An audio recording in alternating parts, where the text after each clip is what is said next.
Hello, welcome to Gardener's World. Well, it does feel like the garden has suddenly picked up its pace. And spring is just flooding in. And every morning you come outside and there's something new to see.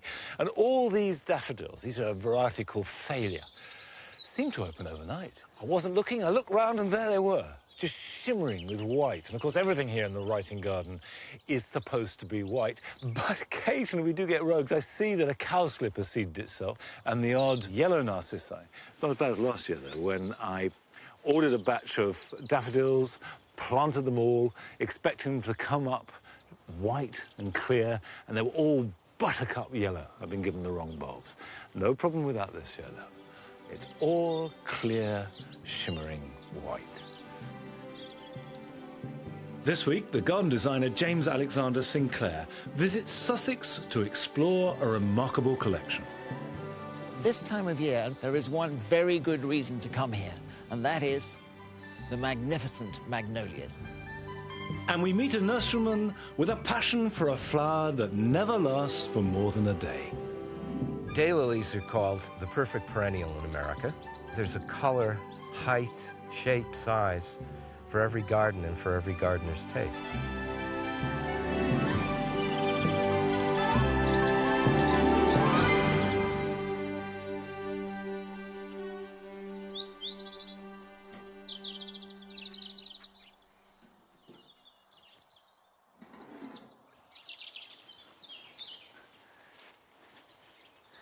I've got a magnolia to add to the jewel garden. This is Magnolia Black Tulip, and it's the darkest, richest coloured magnolia that you can buy. And perfect, of course, for the jewel garden, because we want rich colours. Now, I'm just going to dig into the alliums, which grow like a weed in the jewel garden. If you've got chalk soil, or very, very limey soil, they're unlikely to thrive. It's hardly worth growing them. I was brought up on chalk, and magnolias didn't feature.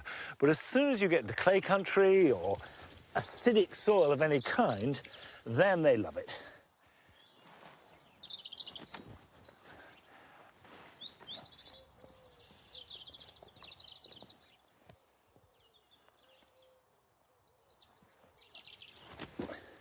I've got some leaf mould. This is last year's leaves, just left in a heap, kept moist, and look at that, they're lovely. And the beauty of leaf mould is that it provides a nice, loose, open root run. And if you haven't got leaf mould, then compost will do fine. Magnolias in general have very shallow roots, so you don't need to dig it in deep. It's just working it into the surface like that. And the point of this is to give it a good start in life. This is a large plant. It's quite expensive, quite a big investment. It's worth taking trouble to make sure it gets off to a really good start for the first few years, and after that, it'll look after itself. These are easy plants to grow. If it's happy, it'll thrive. You can see that this is grafted, which means that you've got the rootstock there, and at that point there, the top bit, which is black tulip, is grafted onto it. Now, when you plant it, it's really important to make sure that that is above soil level. Easiest way to make sure that happens is just plant it the same level as it is in the pot. There we go.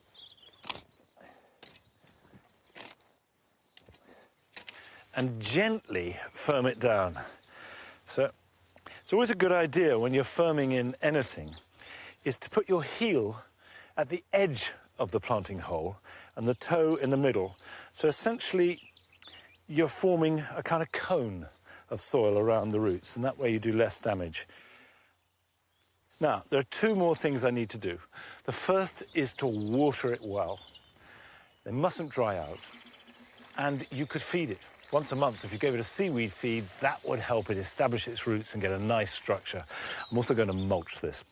And I'm going to use a pine bark mulch, partly because I've got some left over from the grass borders, and also because it's ericaceous. And the one thing that you mustn't do is mulch a magnolia with mushroom compost, because that's alkaline. And they're much happier with a pH below 7, so that they're essentially acidic. Garden compost will be fine. And this will grow And flower is one of the very few magnolias that flowers early on in its life. And it's not too big. It reaches about 9–10 foot. So good for small gardens or in a border like this. And I would expect that for years to come, the jewel garden will be enriched with its lovely, great, dark goblets of flower. Now, you can get magnolias that make huge trees, and they, in turn, are smothered with flowers. And we went down to Sussex to see some looking at their very best.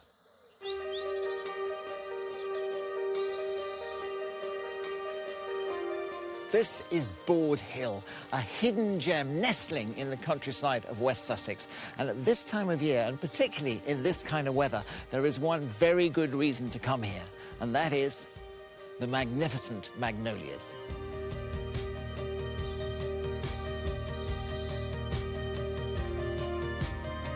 This RHS partner garden holds one of the finest private collections of magnolias in England.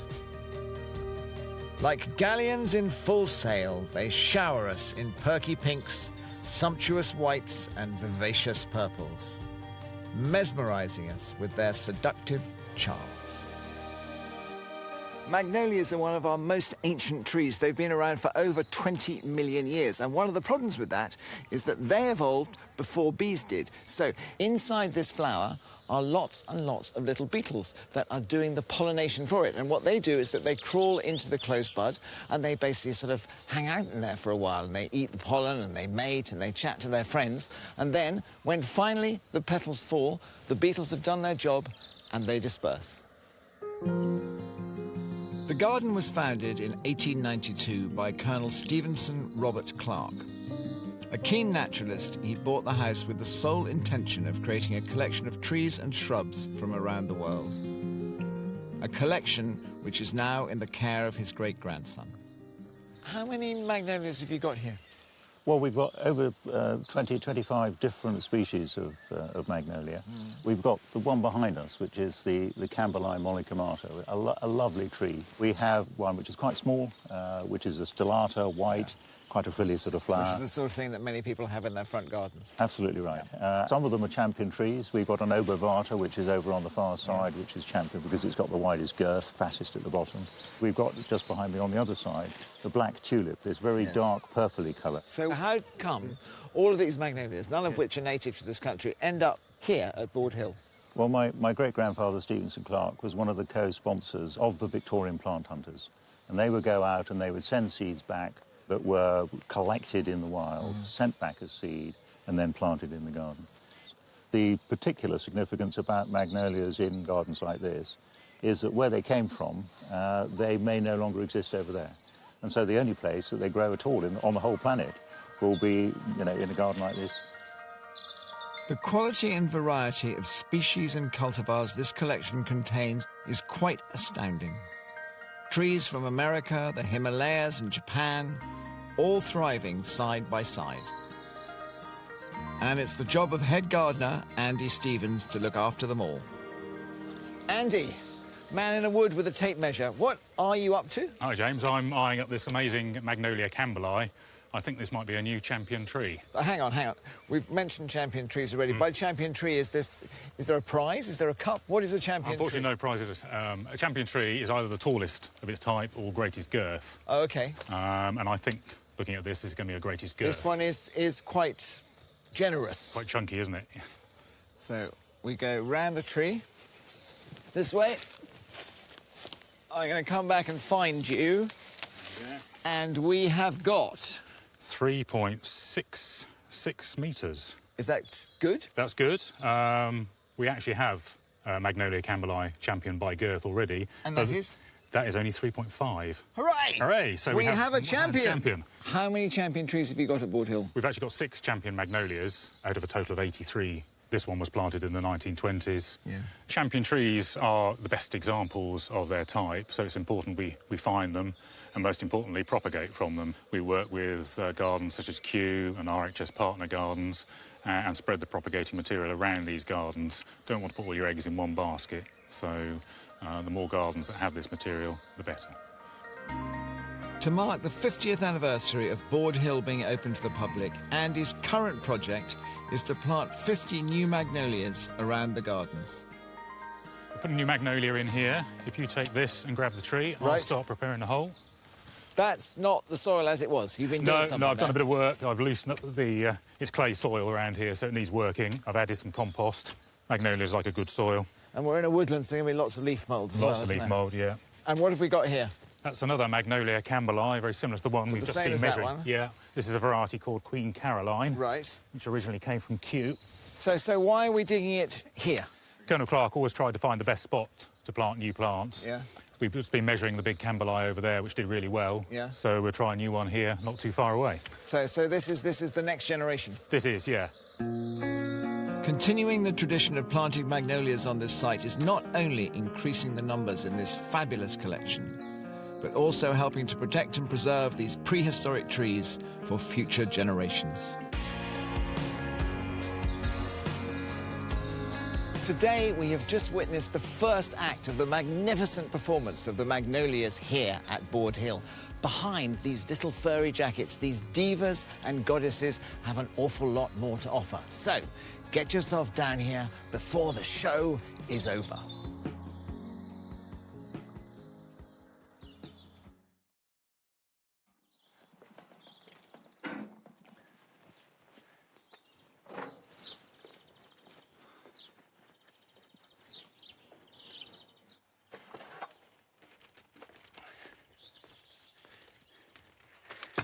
The cucurbit family includes cucumbers, pumpkins, squashes, courgettes, gherkins, and they all share the same broad growing requirements, which is sun, lots of it, heat, water, and good nutrition. And now we've got to the middle of April, it's time to start sowing them. There's no advantage in sowing them too early, because you can't put them out.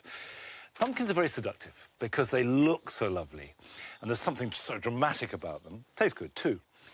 First of all, you need a seed compost, and it's exactly the same whether you're using plastic or terracotta. And this is a new one on me. This is Blue Ballet. I've never grown this before, but I just love the way it looks. And these are fantastic when roast. And you can see the seed is a really good size. On a pot that size, I will put 3 in. 1, 2, 3. And in a pot like this, I think I can probably get 4. The point being is I'm not scattering them on a seed tray. From the very beginning, give them a fighting chance.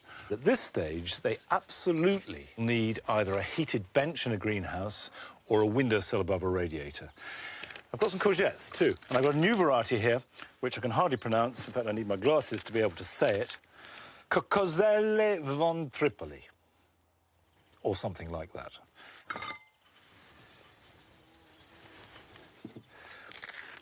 Exactly the same idea as growing pumpkins, but they're slightly smaller plants and much, much easier. Courgettes are really simple to grow, and all they need is a little bit of sunshine and a little bit of space, but nothing like the same space as pumpkins. And they will grow in pots perfectly well too. And I'm going to put these around the edge of this pot, and they'll be pricked out fairly early on in their development. Before I put the pumpkins and courgettes onto a heated bench, I just want to catch up with the tomatoes that I sowed, and I know that at least 4,000 of you sowed a few weeks ago. These are tomatoes that are reckoned to be particularly blight resistant when grown outside, and tomato blight has become a real problem. We had 4 different varieties. We had Lizano, we had Fandango, Lossetto, and an unnamed variety, which is a trial one. Now, all the seeds have germinated. They're different sizes and different shapes, but essentially, they're all ready to prick out because they've got a true leaf. You have the seed leaf, which has got a smooth edge, and you have the true leaf, which means that's a healthy seedling and has got roots so it can be pricked out and moved on. These seedlings are very delicate. We want strong plants, but we don't want to damage them. So the first rule when you're doing any pricking out is never touch the stem. All contact is through a leaf. And that's because if you damage the stem, that's it, the plant's gone. You damage a leaf, it can grow another one. And you take a pot like that, place it on it, and then gently just drop the soil around it. Don't try and firm it in or push it in, just shake it into place. So these go back into the greenhouse or cold frame at this stage. It's still too early to put them outside, but as they grow, we'll then gradually start to harden them off before planting them out.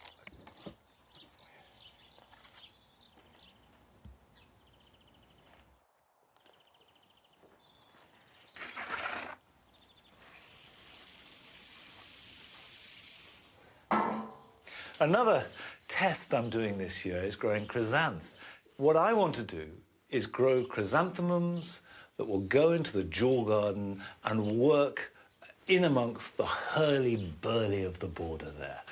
I've chosen colours that will mix in, so we're talking about fiery oranges and reds. I've also got one or two paler ones. There's Mary there, which will go into the cottage garden, which is a much subtler colour. But what we want are bushy plants, because if they're bushy with side shoots, we'll get many more flowers and they'll even flower a little bit earlier.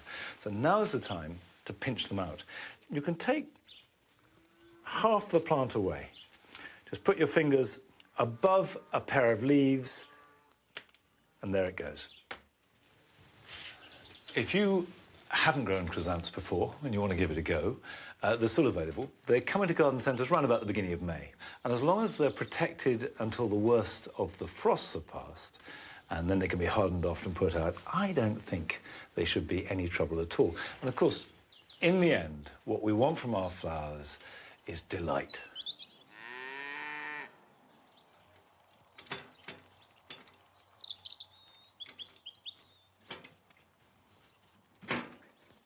I've got a few hemerocallis, daylilies, to plant here in a border along with the yellow roses. Now, hemerocallis come in all shades from yellow right through to a rich burgundy, which I've got in the jaw garden. But of course, they don't flower yet. That's in summertime, and hopefully the same time as the roses. And last summer, we went to South Shropshire to visit Mark Zenick, who has thousands and thousands of hemerocallis of every hue.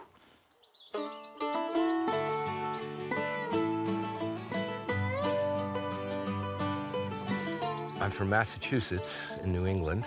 I started growing daylilies 37 years ago. I had a daylily nursery there. 10 years ago, my English wife and I moved here, and I thought, my gosh, this is the land of passionate gardeners. Why not start growing daylilies here? So I bought this nursery and moved my daylily collection, and so I've been growing them ever since. Daylilies are called the perfect perennial in America, and they are just so easy to grow. With more than 75,000 registered varieties, there's a color, height, shape, size for every garden and for every gardener's taste. I've brought in varieties that I've seen in America and trialed them to see how they would do in the British climate. You can get blooms that are 7 inches. You've got ones with rounded edges. You get ones with crinkled edges, which is called the corduroy effect in daylily parlance. There are ones with deeper colors in the halo, which is in the center of the throat. So each one is unique and has its own winning and seductive attributes.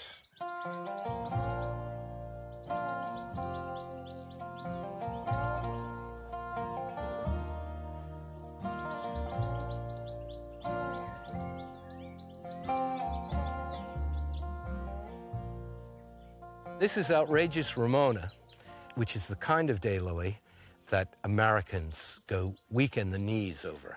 It's very large, 7.5 inches. It's not very tall, and it's not very shy. So there's nothing understated about it at all. And this is Alabama Jubilee, my personal favorite. And what I like about it is that it's a wonderful orange and red combination with corduroy ruffling along the edge. Yet while it's a strong color, there's a certain elegance to it. And this beauty is daylight. British gardeners really seem to be drawn to it. It's thin petals, Its luminous color is very attractive to people. It also has scent, which is very unusual for a daylily.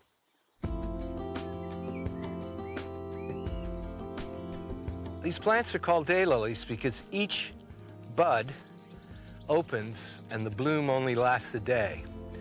But an established clump, like the ones I'm deadheading here, have many, many buds and stems, and they will continue to bloom for 4 to 6 weeks. Deadheading certainly makes the plant look nicer. It really has no health benefit except these spent blossoms can fall over buds that haven't opened yet, and they can seal them shut and they won't get their chance in the sun.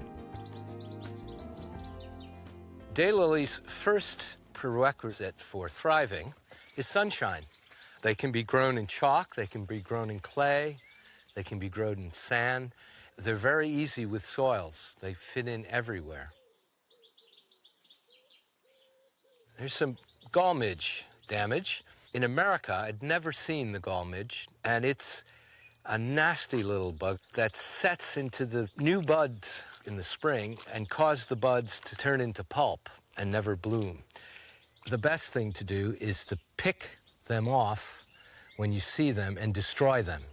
Don't put them in the compost and such, but destroy them. Interestingly, the midge seems to only affect the early blooming varieties.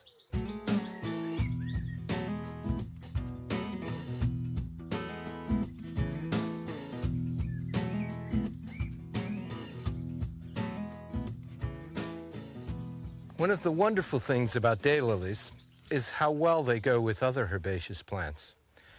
This Sammy Russell here, growing next to this phlomis, a plant that I never knew in America and yet have come to be quite fond of here.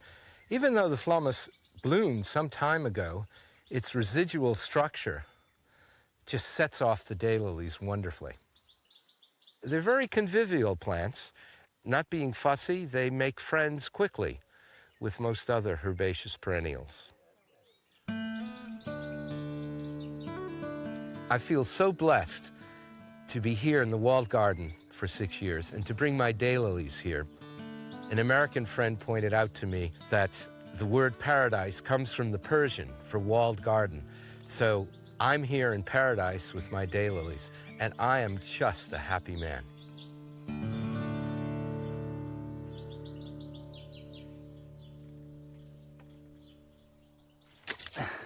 I'm planting 2 different ones here.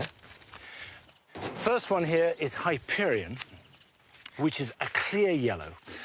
A nice big plant. You can pick up daylilies relatively reasonably priced. This was about 3 or 4 quid, which is not bad for a good-sized plant. And if I plant this not too deep, just so that the soil level is flush with the surface of the pot, and backfill. Now, this soil is really rich, so I don't need to add any goodness at all, because if you overfeed Hemerocalis, all you'll get is a mass of leaves and no extra flowers. This is Daylight, which I got from Mark. It's got a lovely, delicate flower, pale yellow, and is very fragrant.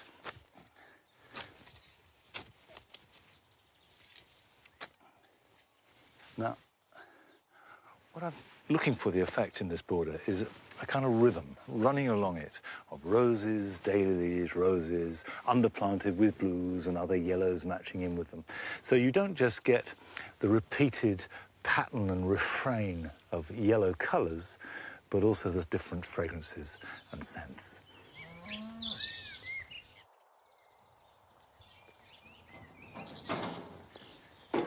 Do you remember a few weeks ago, I forced some rhubarb by putting buckets over the top?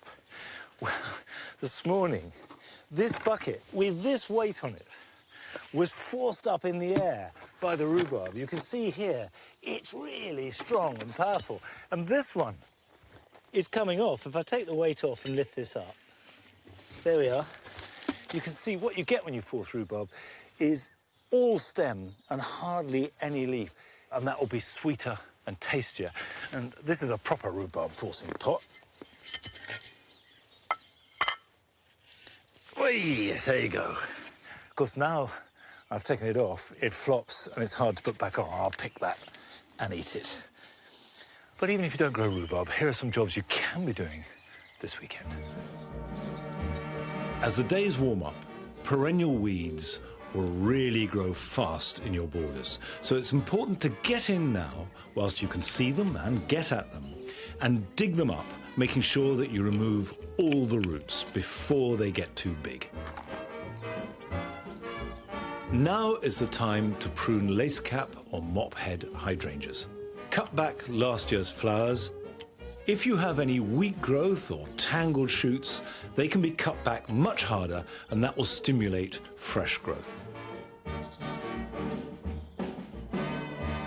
The best time to lift and divide primroses is immediately after flowering. Take a good-sized clump and dig it up before pulling it apart into different sections. Each section can then be replanted in a lightly shaded area. Water it in well, and very quickly, each of these new parts will form a generous clump.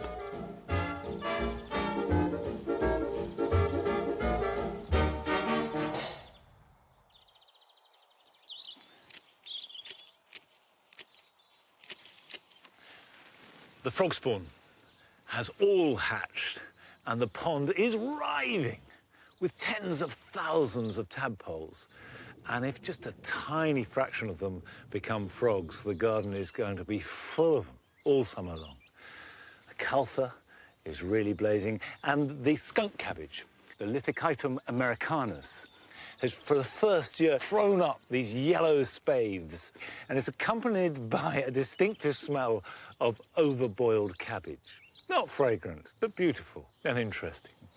And it's all part of this sense of the garden just bursting to grow and flower and come into glorious being. Well, that's all we've got time for the moment. But I'll see you next time back here at Longmeadow. Till then, bye-bye. Come on.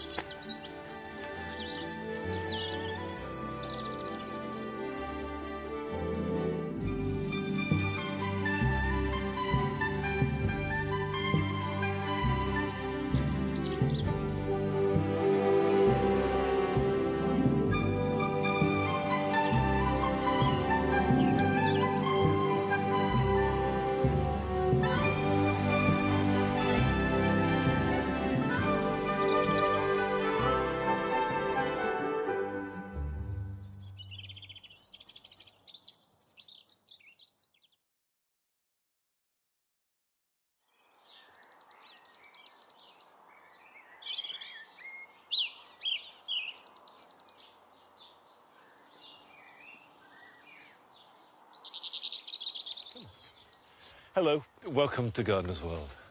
Well, spring is just romping its way through the garden here at Longmeadow, but no plant is more operatic at the moment than this Crown Imperial. And I love the way that it stands up like this gorgeous pineapple, this top knot of hair and these intense colours. But the colours are all part of the changing scheme you get at this time of year. The spring garden here starts off with snowdrops, and then you get the hellebores, and you get these particular points of colours with lots of purples. But by now, really focusing on the yellows and the lime greens. And it doesn't matter if it's the smallest erythronium or a great big plant like the Crown Imperials. They all work together to create this incredibly vibrant tapestry, which is changing every single day. And as well as celebrating the very best of Longmeadow at this time of year, we're returning to South Africa to find out where red-hot pokers grow in the wild. And Carol pays another visit to Sally and Jeff in Somerset. Wow. And discovers a range of perennials they've inherited in their garden which are perfect material to create new herbaceous borders. This is a plant to fall in love with. It's such a good plant. And it'll last just years and years.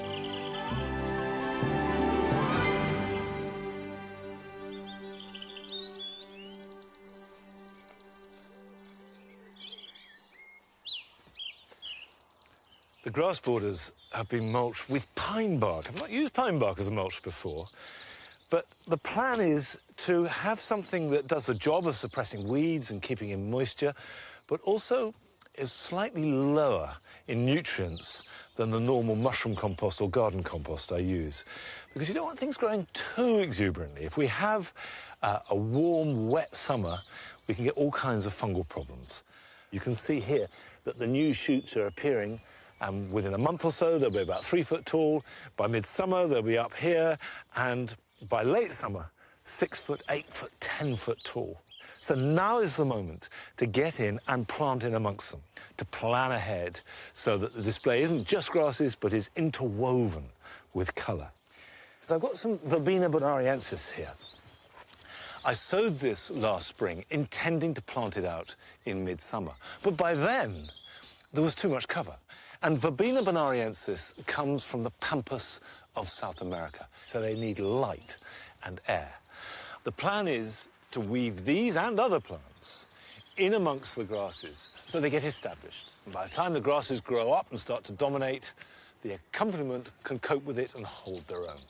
When you're planting in annuals or new young perennials into an established border at this time of year, try and think of the picture in July, August and September and what they're going to be like and how they'll all work together.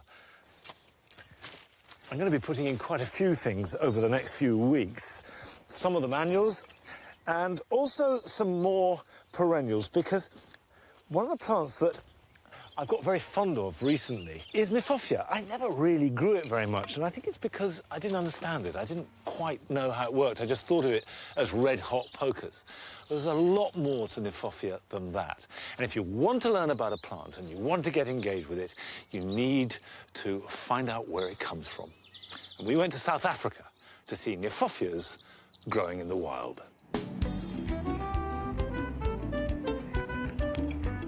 The vast and varied landscapes of South Africa have given British gardeners some of our best-loved plants. And of these, red-hot pokers are probably the most striking. Kniphofia is a large genus of about 70 species. Its magnificent flower heads are perfectly adapted to attract a wide range of South Africa's pollinators. Kniphofia uvaria, which grows in the Fynbos region of the Cape, was first encountered by Europeans in the 17th century. It is adapted to the hot, dry climate and sandy, acidic soils, conditions that are virtually impossible to replicate in Britain. But over the next few centuries, a few hardier species were discovered, and European gardeners soon fell for their exotic flowers. The hardiest, and still one of the most impressive, was found growing high in the Drakensberg Mountains. Robin Simmons is an expert in indigenous plants, and she lives in the area. Wow. This is Kniphofia coalescens. Beautiful in its natural habitat in the mountains of Lesotho. The colours are just, wow, almost torches of colour. There's not much topsoil here. It's basalt underneath, serious rock. So the soils are very, very shallow.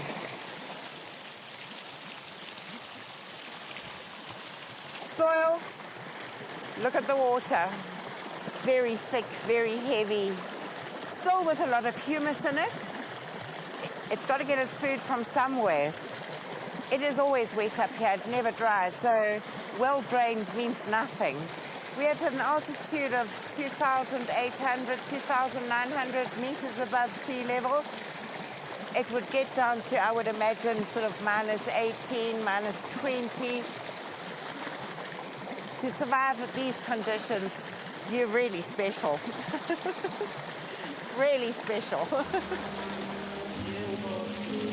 Coalescens was one of only a handful of Kniphofia species to make the perilous voyage to Europe. Gardeners fell in love with these unusual plants, and extensive breeding programs quickly got underway.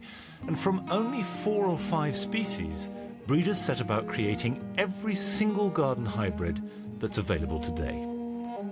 Because of this early triumph in breeding from a small number of plants, the majority of Kniphofia species remained undiscovered in the wild until recently. With the aim of conservation rather than cultivation, a new generation of South African botanists have been documenting these little-known Kniphofia populations and have found an incredible wealth of beautiful plants, ideal for growing in the UK. Robin knows these plants intimately. Normally pokers are quite bold plants. Their leaves are quite strappy and they will kind of make a statement. The only statement it makes are these beautiful, delicate little flowers, a bit like a fairy plant. It's Kniphofia buchanani. Fairly well-drained soils. If you look at the soils around here, it grows in grassland. We would get down to -12, -15, so it's a really, really hardy plant. Normally, the white red-hot pokers have either got stripes of yellow or green on the actual flowers. But this here, it's got a little pink blush on the top. And as the flowers open, so that pink blush actually disappears. A pure white red-hot poker. This little poker has got a beautiful scent. It's such a spring scent, sort of freesia, which is also really unusual in red-hot pokers because normally they don't have scents at all.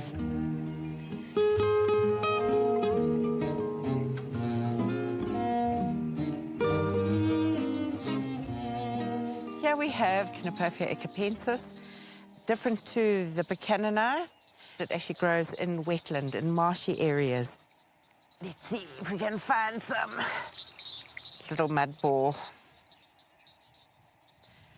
And you can see how wet it is. Not really friable. The flowers are quite long, tubular flowers.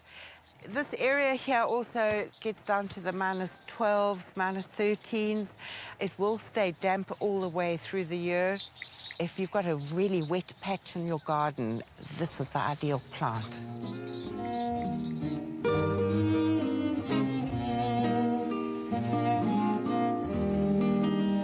Here we have Kniphofia laxiflora. Looks like a little bit like a hedgehog. Kind of versatile, which is actually really special. From here in this area, -5, -6 in winter, all the way through to the Berg, where it's -15, and they cope with it. The flower head is actually really long, and it takes a long time for it to flower, to work all the way up. They're found in a variety of colours in the wild, from deep orange to the much softer salmony orange. It's one of my favourite Kniphophias. It's through the dedication of people like Robin that we're learning more about how best to grow this fascinating group of plants and discovering new species perfect for British gardens. I suspect that Kniphofia are set to delight and surprise us for generations to come.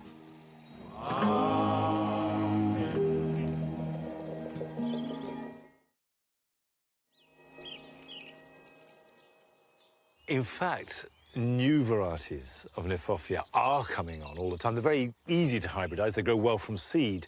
So we can expect that there will be an increasing amount for us to use. Now, I'm going to add a few here into the grass borders. I've got here a Kniphofia called Tawny King, and it will grow to about 4 foot tall, and it's got apricot tones. Now, apricot is one of those colours that you're always looking for in a garden and don't often find. It's really hard to get a good apricot. It will grow best in slightly heavy soil. You can see nice fleshy roots in there. I like the fact that Kniphofia, which is an awkward word, not an easy word to say, in fact is mispronounced. We should pronounce it Kniphofia, because it was named by Johann Hieronymus Knipp. And we've managed to conflate that, so there's a f in the middle. Plant it not too deep, just at the level it is in the pot. Close enough to the front so I can see through, but set back so it'll give some height, and I'm looking for a final height about like that. Flowering in late summer. Next, I want to plant a smaller Kniphofia, and this is Wrexham Buttercup. It's got the most fantastic, brilliant yellow tinge with green. And it's that green that you get in Nephrophia flowers that I love. If you've got very light soil, if it's sandy or chalky, you do need to beef it up with some well-rotted manure or compost. These are plants that like some moisture. They won't thank you if they're too sharp draining. Having said that, my third Nephrophia I'm going to plant, which is called Little Maid, which has got ivory, sort of cream flowers, and is only a couple of feet tall. This one does like drainage. It's an exception to the rule. I'm going to put this up front, and that's why I've got some grit, because I'm going to put some grit underneath it. So I'll pop that there on top of the grit, soil back around it. Nephrophias do like sunshine, so make sure that they get full sun for at least half the day. And we should be seeing these flower from July and then on through into early autumn. Come on, Nigel. A bisque? Come on.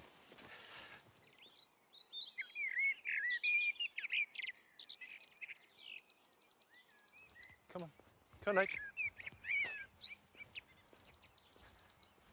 Last autumn, I planted these narcissi flanking the path, which this is a long walk that splits the garden down the middle. And there are two varieties. There's Martinet, which has got the orangey centre, and there's Trevithian, which is a pure buttercup yellow. But they're very tall. I chose them for their height. They've got a fragrance, and because they're tall and the heads are quite small, there's a certain amount of elegance that goes with this big hit of yellow colour.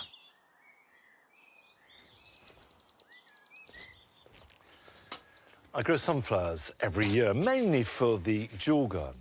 But it's quite a long time since I've grown a giant sunflower, a sunflower grown solely to see how big you can grow it. And this year, I'm going to grow giant sunflowers again. I've got 4 varieties here. I'm going to grow all 4 and see which of them is tallest. I've got giant yellow, which I've grown before, Kong, which I haven't, Pike's Peak, which claims to be the sunflower that others look up to, and Mongolian giant. Now, all of these 4 reckon themselves to be the biggest sunflowers possible. Now, there is nothing subtle or sophisticated about this. This is only and all about size. However, it doesn't matter what kind of sunflower you're growing, whether it is perfect, sophisticated mixture of colours or just the most enormous plant that you can conceive of, you sow them in the same way. A normal peat-free potting mix will do the job fine. And I just put 2 to each plug. And I will weed out the smallest of the 2 once they've germinated. Cover them over lightly, and of course, label them. This is giant yellow. Now, that's all good fun. And hopefully by the end of summer, we will have some real giants to celebrate.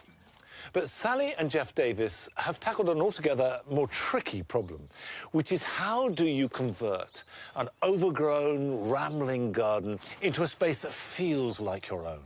Well, who better to help them than Carol? And this week, she's gone along to assist them make a herbaceous border. Sally and Jeff have begun the process of transforming the garden that surrounds their new home. Last time, we started clearing the beds, moving some precious shrubs and tackling some pruning. Since then, with their confidence growing and friends and family lending a hand, they've moved on apace. Now their garden's starting to take shape, it's time to take stock of their herbaceous perennials. Wow! Just look at this! I mean, what a huge difference it's made. Don't you feel happier with it? Much happier. Yes. Yeah. Where you've taken these things away, you can see all sorts of things that have been growing up underneath them too. Shall we go and explore? Oh, yes. Do you know what this is? Wow, I thought it was a weed to start with because there's so much of it. It's a lovely plant. Its common name is Jerusalem sage. And then over here, look. It's a plant called Persicaria bistorta. Again, I thought it was a weed, actually. Can you see these Oh, yeah. Oh, yes. little pink Starting to flowers? flower. That's sort of spike. You can see all sorts of things starting to emerge. I think that these plants are going to make the basis of your new herbaceous borders. What we want to do with them is dig them up, move them across, and actually design with these plants. So the plan is, when you've made your steps, you're going to have 2 herbaceous borders up there, Yep. and then this third one complementing it here. But first of all, I want to talk to you about your soil. Look at that. Very free draining, but very little nutrient. But that's where this comes in. OK. And this is the very best stuff of all. It's old, rotted muck. Have a sniff. Can't smell anything, No, really. it doesn't smell of anything at all. It's really packed full of good stuff. What it does have is this ability to improve the texture of your soil. It looks brilliant. It's all ready and waiting, but now the fun bit. Come on, let's go and grab some plants. So this is Centaurea montana, perennial cornflower. It's a good lump of phlox. Can you see what sort of wiry roots it's got? Yeah. So all the more reason to dig as much soil out as we possibly can.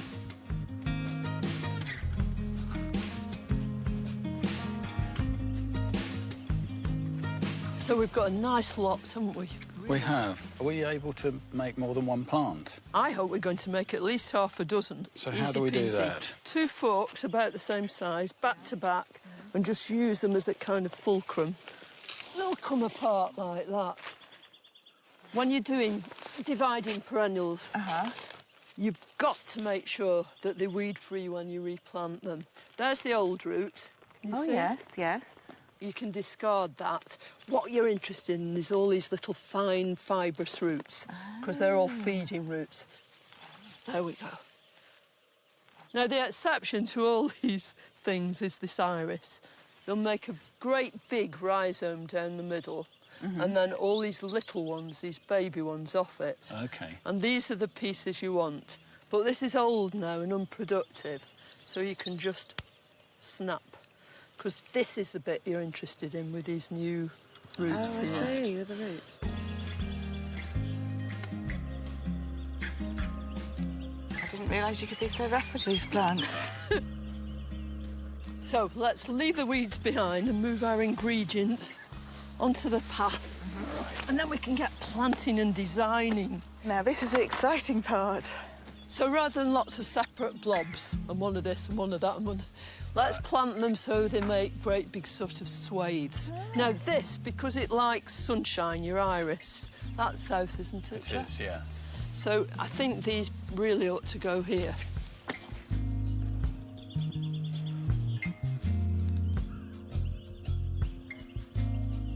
You've got to make sure that this is absolutely exposed to the sun.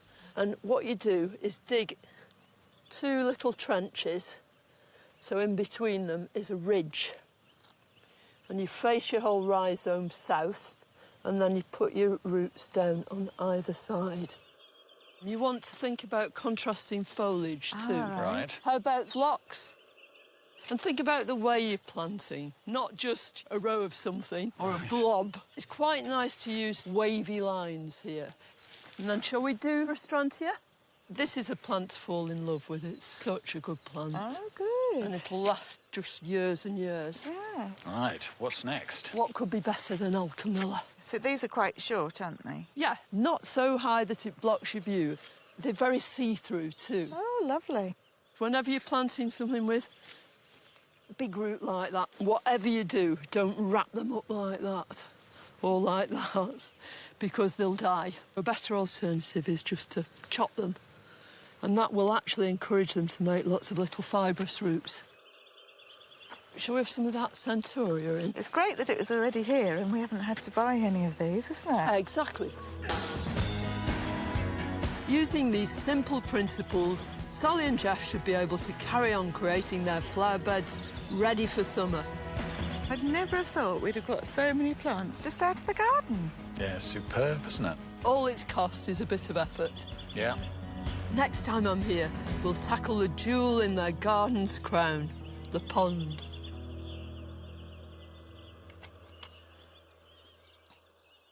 We all want to have gardens that are mature and magnificent, but I tell you, the most exciting part is when you're making a garden. Just that thrill of seeing it come into being slowly is fantastic. I envy them. Now, my garden, which is mature, it's 25 years old now. You would think that I got used to doing the jobs when they needed doing. Well, you couldn't be further from the truth. Like everybody else, I've got bits of the garden which are completely chaotic and out of control. There's a good example here.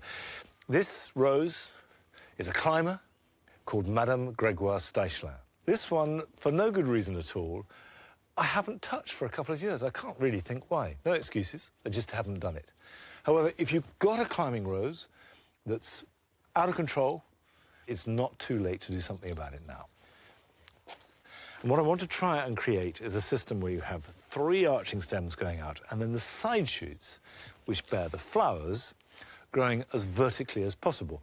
And actually, you can see it on this one very clear. I'm going to put some gloves on because I'm fed up of being spiked by the thorns. Oy, there we go. OK. Vertical growth is stronger than horizontal growth. So the idea is to train your main structural growth at 45 degrees and horizontally, and let these side shoots be as upright as possible. And you'll get more of them, they'll grow stronger, and you'll have more flowers as a result. So that's the basic principle. So at this stage of the year, we don't want to do any radical pruning. That can happen later in autumn. But what we can do is train it in so we get nice horizontal, strong sections, and then cut away anything that won't fit that pattern. What I want to do is try and get this as horizontal as I can without damaging the side shoots.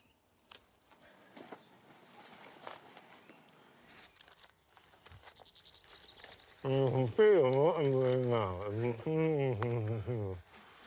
You got that? Okay. Ah!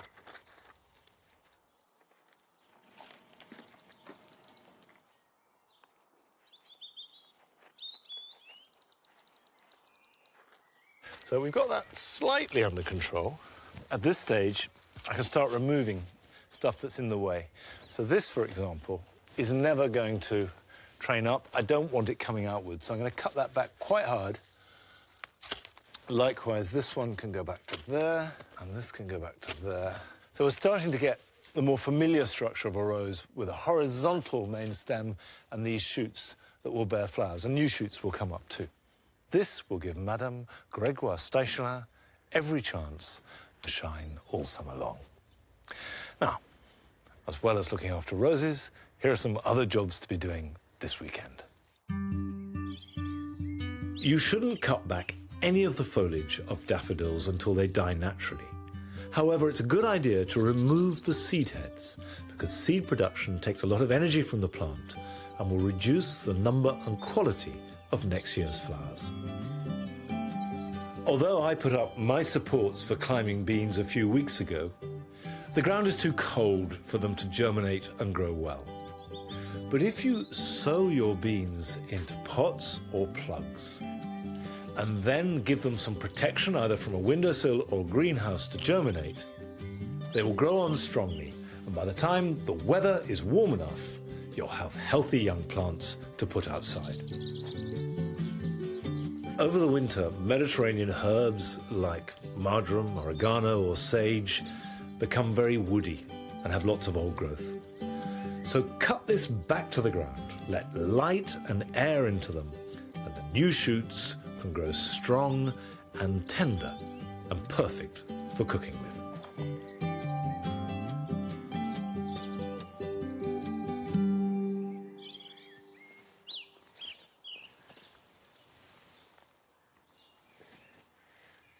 This is the first outdoor batch of salad leaves. I've had it growing in the greenhouse all winter. But what's exciting is now the weather's warming up, we're starting to harvest them. So you get this cycle of fresh salads every day. And as I'm harvesting these, I've sown more. So throughout the year, succession is the key. And there's as much pleasure from seeing these come through with all their different colours and shapes and tastes, of course, as anything else. No pleasure from the box hedges, which are looking pretty sad, and that's to do with box blight. But what's inside them, very happy with.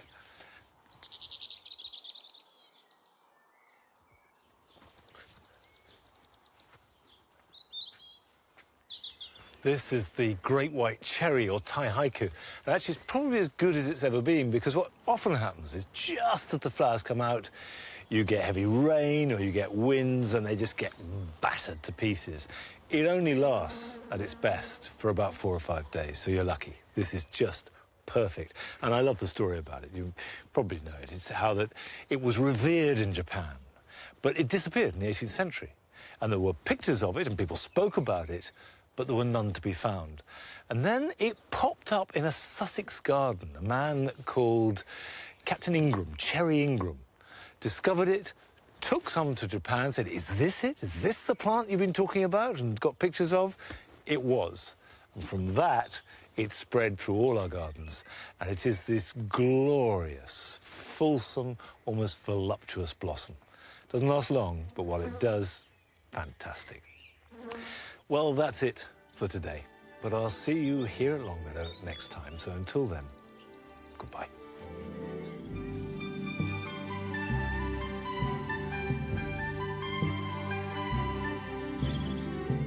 Come on.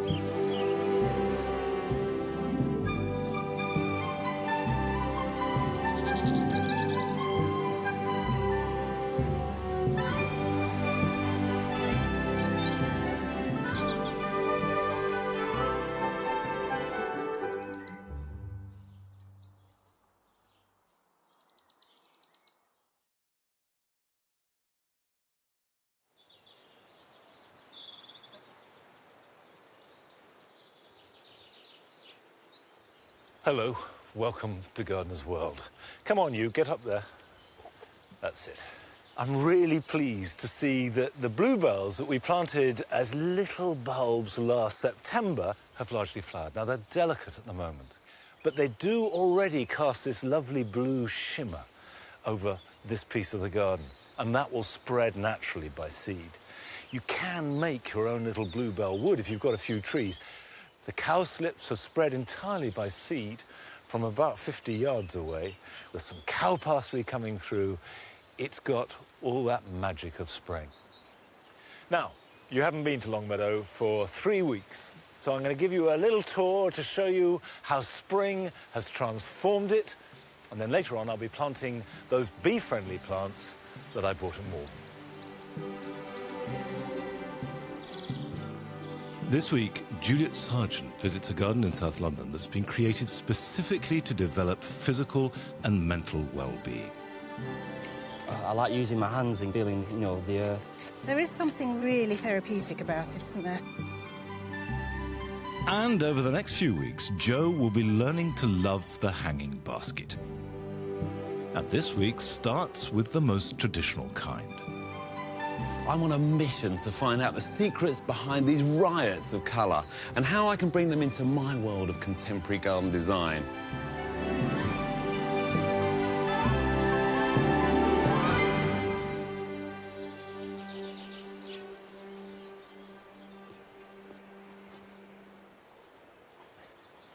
The cottage garden has really come into its own. And this year, I planted tulips chosen for their height. These are Triumph varieties. So you've got Camargue, this flushed with pink. You've got Roi de Midi, the buttery yellow, rising up from the forget-me-nots. Now, forget-me-nots will seed themselves everywhere, but you can control that by lifting plants after they've flowered and then replanting where you want them, spaced about 1 foot or so apart. They very quickly spread. And if you've got the boundaries and containment of a hedge, that stops them spreading too far and makes them nice and upright. Then through that, the tulips can rise up as these lovely, pastel-y, almost ice cream flowers. And the whole thing is shamelessly frothy, light, and fun.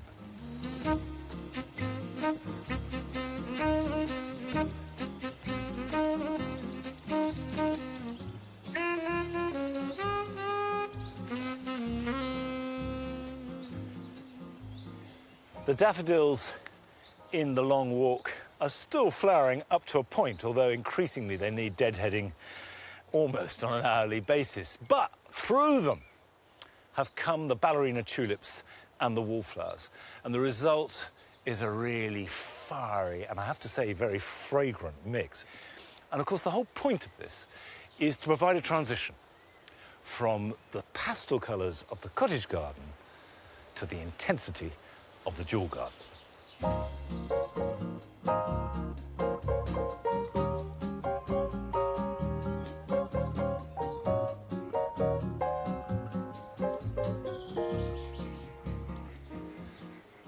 The jewel garden, with its strict palette of jewel colours, is quite slow to get going. It doesn't kick in till the first tulips arrive at the end of April. But then it all starts to happen very fast. And from now through to October, everything about this piece of the garden is about colour. And the colours are arriving thick and fast. Now, at this time of year, they're dominated by a kind of fresh energy that's best seen in the golden hops and in the euphorbias. That's matched by the alliums, which are just beginning to open, purple sensation. But above all, it's about keeping that palette of jewel-like colours growing and firing on all cylinders from now right through into autumn.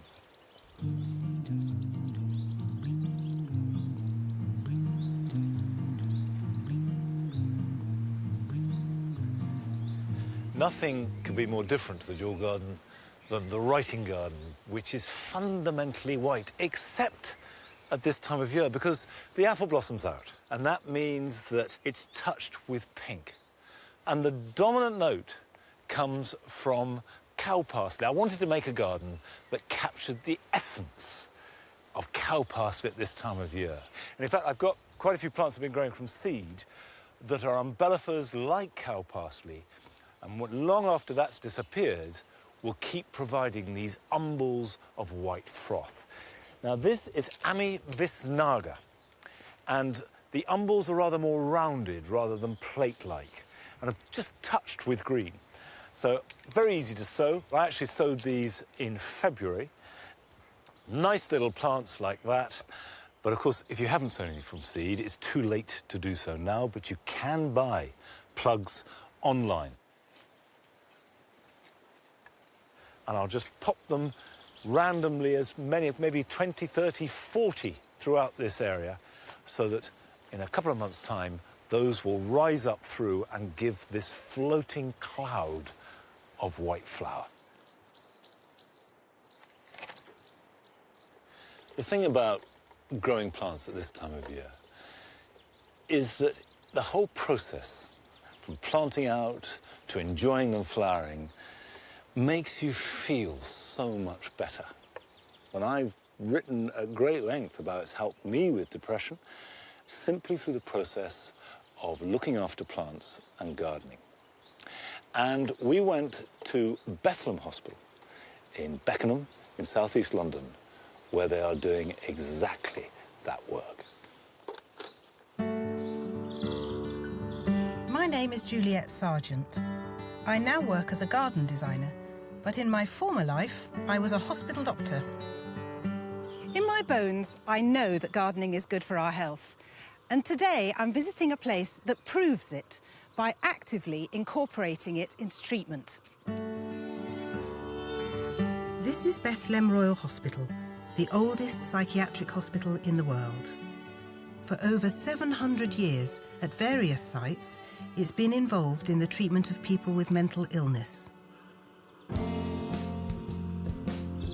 Patients come here mostly for residential care, and they can stay from a few weeks to even a few years.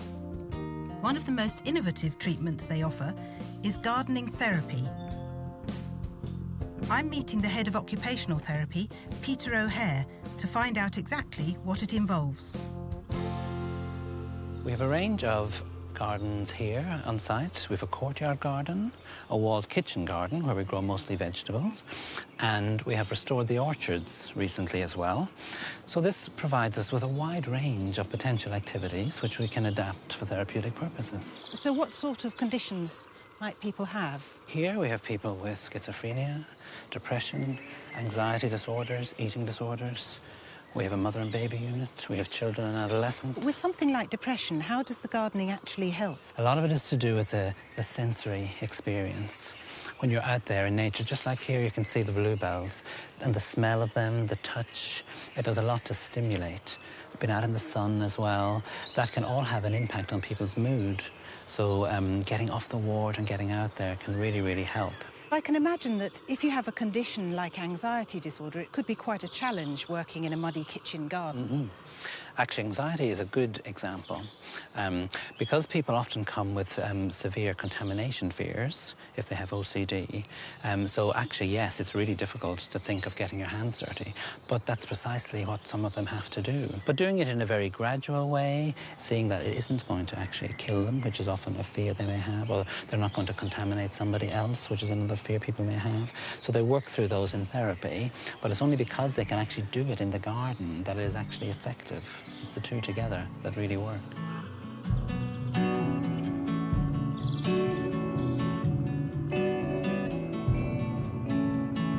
Gardening therapy might seem new, but hospitals and their gardens have a long history. In the past, they were used to grow medicinal plants and food for patients. Today, here at Bethlehem, patients produce food for themselves and in turn help in their own recovery. And there's real evidence that this treatment works. In Norway, they looked at people with depression and found that after just 12 weeks of gardening therapy, they had a significant improvement in their mood.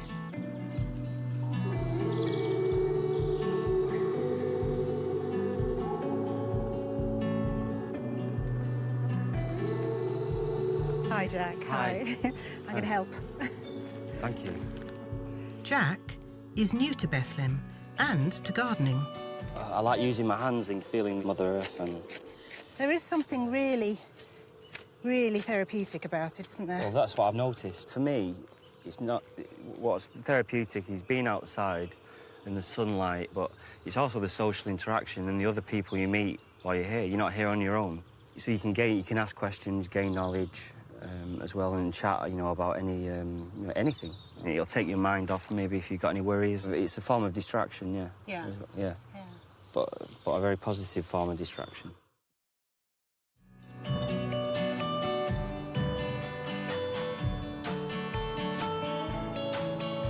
Leon's been here for a few months, and gardening therapy is making a difference. I'm not that confident joining groups at all. I do get a bit shy, to be honest. It helps me build up my confidence outside in the community. And do you find it relaxing to be here in the garden? It helps you relax, but when you go back, you always got a smile on your face, and people like that. So do you think you're going to carry on gardening after you leave Bethlehem? Yeah, definitely. I'm going to find a communal place where they do activities and stuff like that. So hopefully, do gardening in another garden. Yes. And I can show them what I've been doing at Bethlehem. I love it. It's just lovely weather and lovely to do a bit of gardening, really. Nothing better. No.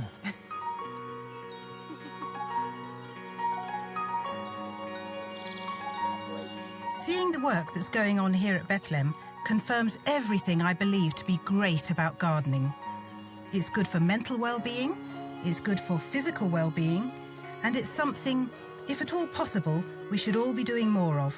What's your thing best about gardening? Gosh, there's so many things I love about gardening. I think probably my favourite thing is when I discover a new plant that I've never seen before. Yeah. And I learn how to grow it. Exactly. I agree with you there.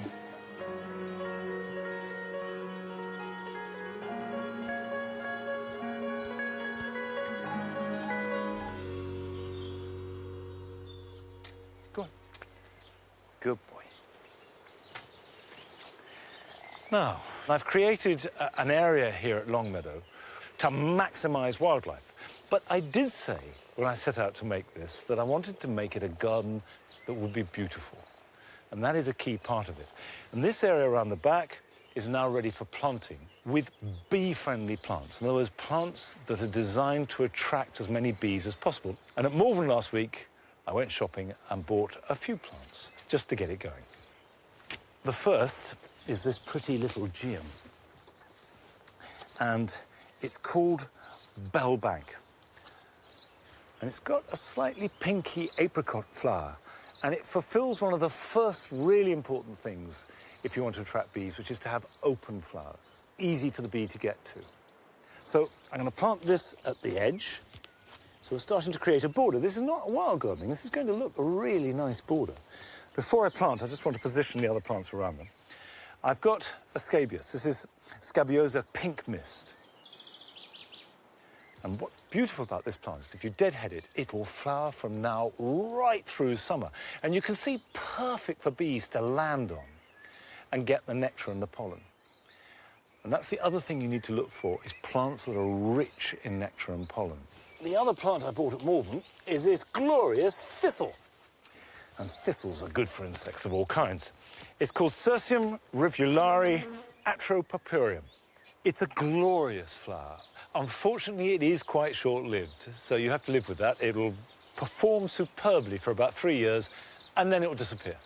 Now, I'm standing on boards because I have prepared this very thoroughly. Just because it's a wildlife garden, it doesn't mean to say that you can plant in amongst the weeds. If you're making a border, same rules apply. Weed it thoroughly, dig it thoroughly, and that, apart from anything else, makes planting a lot easier. Now, one of the reasons for planting bee-friendly plants is that there is a real worry that we have a shortage of bees, and that obviously has great implications for pollination. And Friends of the Earth are trying to find out how many bees we've actually got. And you can get an app which helps you identify them, as well as a really useful list of bee-friendly plants. And of course, it's not just this time of year it matters. The key thing is to have a succession of plants from February for the first bumblebees through to September, October, and you'll be surprised what those plants might be. There's a wide choice. At certain times of year, seemingly unlikely plants, like ivy, for example, are really important for bees. It doesn't always have to be flowers in a border. See, that's incredible. You plant a geum, and literally within a minute, there are bees.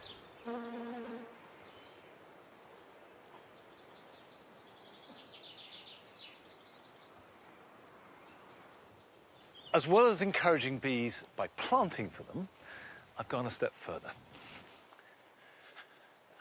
I've got a simple beehive. It's called a top bar hive, and is really just an elementary box to encourage the bees in. Now, if I take the lid off here for a minute, you'll see what looks like a series of bars across the top. And if you lift one off, you can see it's simply that. You rub beeswax on here, and that attracts the bees in. There's a little door down there through which they enter. And they make their honeycombs attached to these bars, so they hang down like that. And in time, they can fill the whole hive with a whole row of them. And if you want to, you simply lift them out and take the honey from it. But actually, you don't even need to do that. You can just regard it as a home, living space for wild bees. Just set it up and leave it. And you can contact your local bee association, and they will provide you with a swarm, and you can learn how to beekeep and make honey. Either way, you're going to do an awful lot to help the bee population. And the beauty of this is you don't need an orchard to place it in. You don't need to be in the countryside. This works just as well in a small suburban or urban garden, or even a roof garden, as it does in the countryside. Now, for something very different indeed.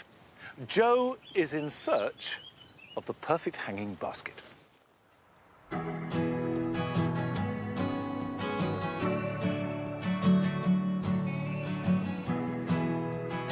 As a garden designer, my style is quite contemporary. I like clean lines and slick and simple planting. So for me, hanging baskets are a bit of a no-no.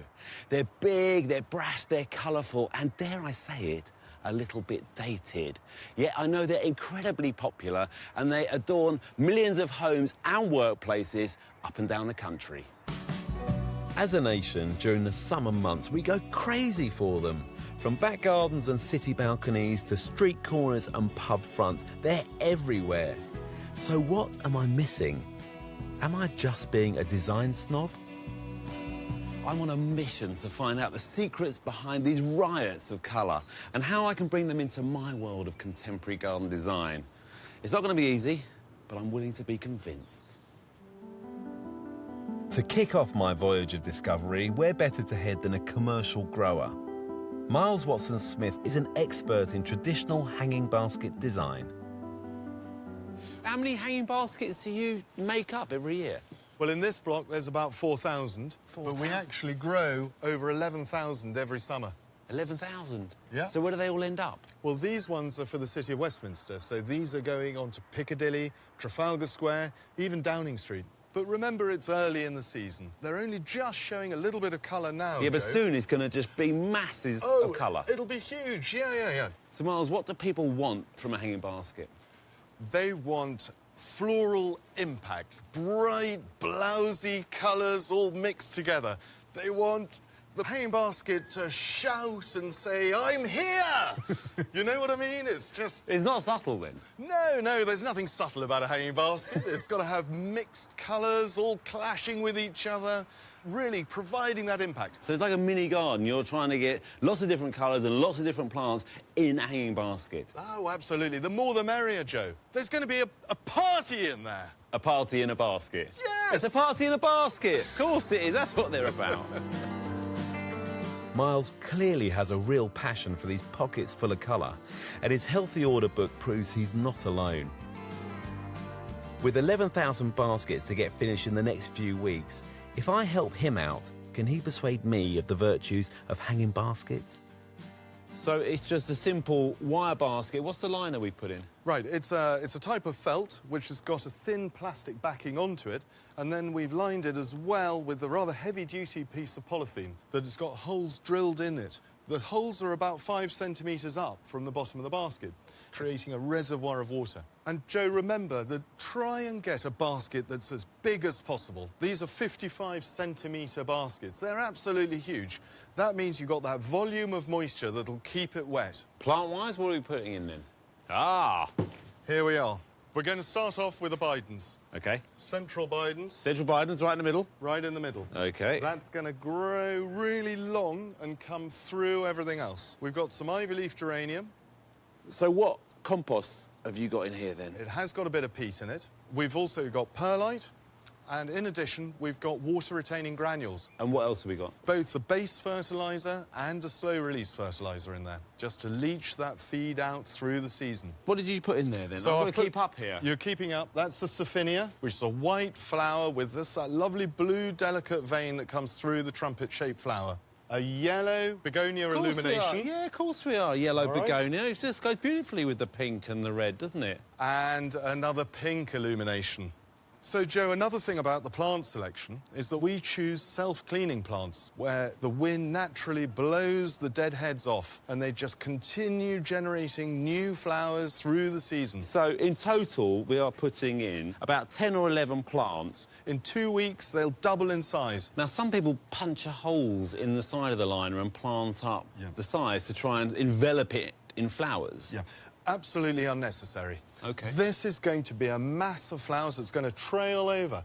In a few weeks' time, you won't see the liner or the basket. It'll just be draped in plants? It's going to be covered. So about ongoing maintenance? Yes. Is it just watering, or do you feed it throughout the season? Feed and feed and feed. Yes, you cannot overfeed these things because, remember, a lot of it all leaches through. So feed it and water it as much as you possibly can. With a big basket like this, once every 4 days, should be plenty. What's going to happen to my hanging basket? Where's it going to end up? We put it on the streets of London. When it goes out, I want to know exactly where it is. We're going so to have that to I can tag walk past it and, like I say, I planted that. Most of these hanging baskets will adorn urban spaces, so those shots of colour will be seen by people who don't even have a garden at all. Now, that's a serious plus point, especially for a hanging basket sceptic like me. but I still need more convincing. So next time I'll be exploring an edgier side of hanging baskets and trying out a more radical approach in my mission to embrace these miniature gardens of the sky.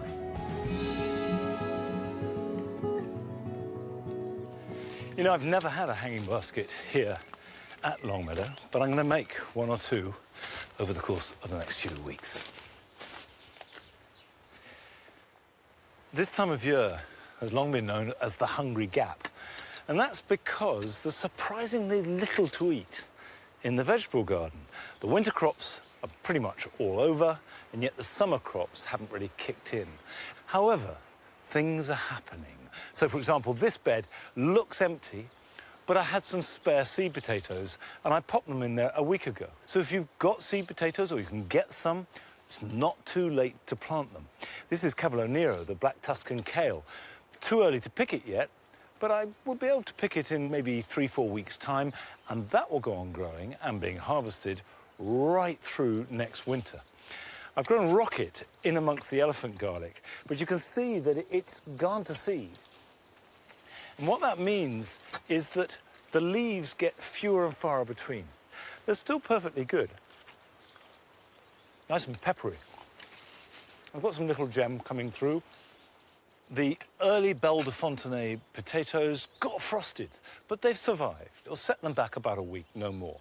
However, the Swiss chard that I sowed, complete disaster. Now, I put that down to the fact that it was very dry after I sowed them. It's a write-off. I'll just hoe these out and start again. Probably wasted a fiver's worth of seed, which is a shame, but not the worst thing that can happen in the garden.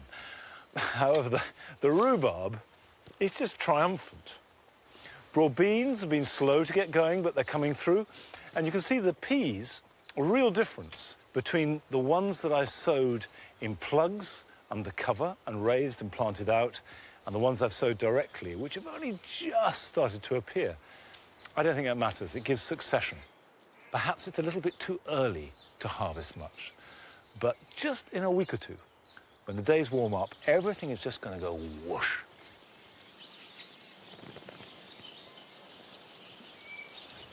I don't know if you can hear the chattering in the sky.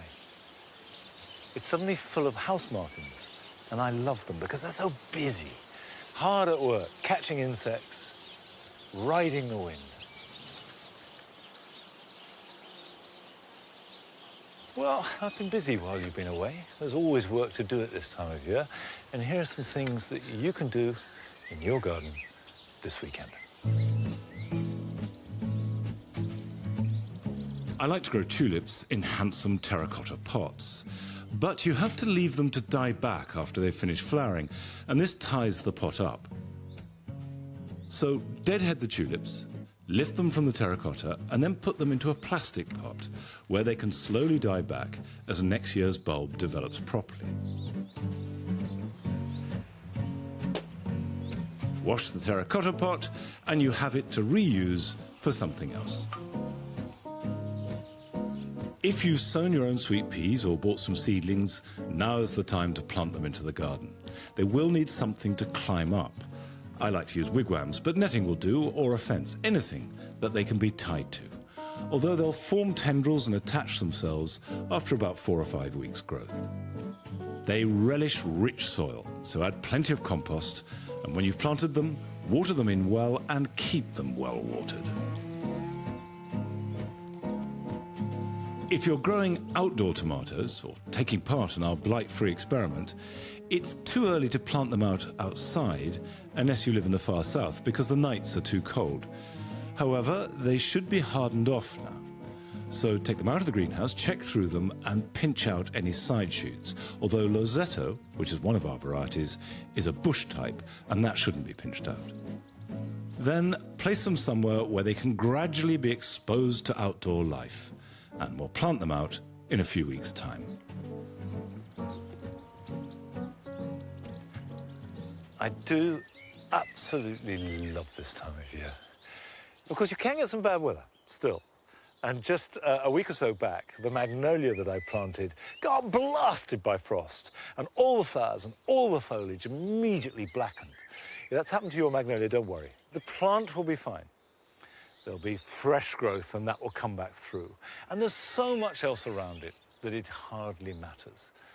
And just for the next week or two, spring is still holding strong. Well, that's it for today. And I'll see you back here at Longmeadow next time. Till then, bye-bye.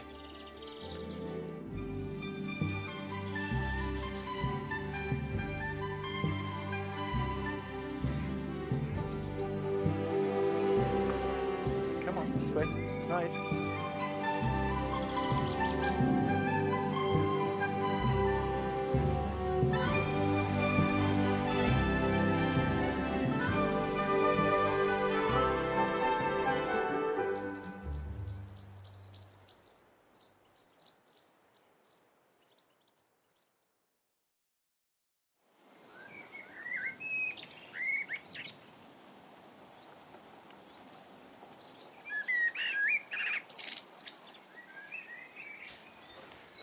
Whoops. You don't have to move, Nige.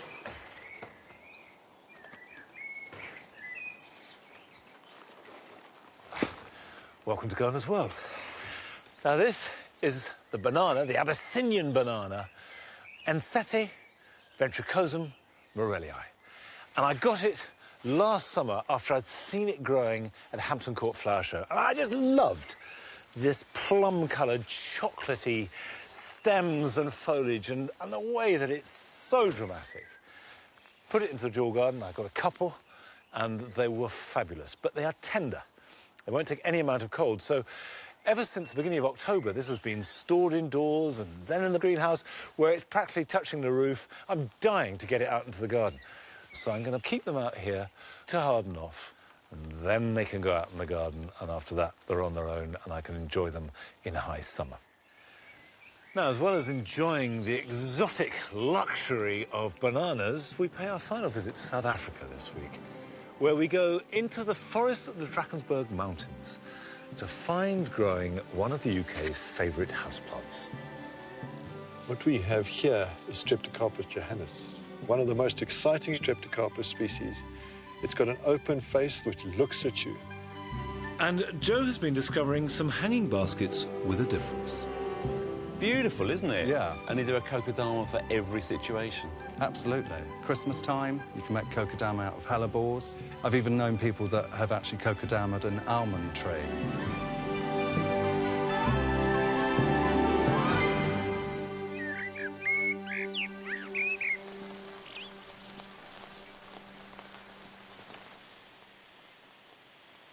Well, just as I put the bananas outside, it started to rain heavily. That won't hurt the bananas at all. They don't mind wet. In fact, they need lots of moisture. It's just cold you have to worry about, and too much wind, because that will rip the leaves. So if it gets really windy and stormy, I'll have to bring them back in. But before I do, it's a chance, now they're out the way, to have a look at the vine that I planted a couple of years ago. This is a black Hamburg grape. It's a dessert grape. And the first year, it grew just up to here. Last year, we had 4 bunches of grapes. You can see the black, which is last year's growth, reached down to about there. This year, I'm training 2 long arms, if you like, from which grow rods or cordons, and they carry the fruit.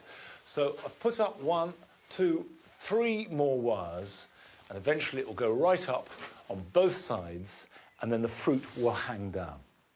Now, the crucial thing when you're growing a vine is not to overstress it too quickly. You're looking for 1 bunch per foot. And for this year, which is its 3rd year, just 1 bunch per rod. And that will do. So if I go along here, I've got a bunch there. I'm going to take this bunch off. It's cruel, but that goes. And then here, I've got a bunch. We'll take that one off too. Of course, you don't need a greenhouse to grow grapes. You can grow them outside, you can grow them in a pot, you can train them against a wall. They're very, very tough, adaptable plants. Now, it really pains me to take these potential grapes away, because they are delicious. But it's really important in the early years of a vine, and by that I mean the first up to 6 years, you go for quality, not quantity.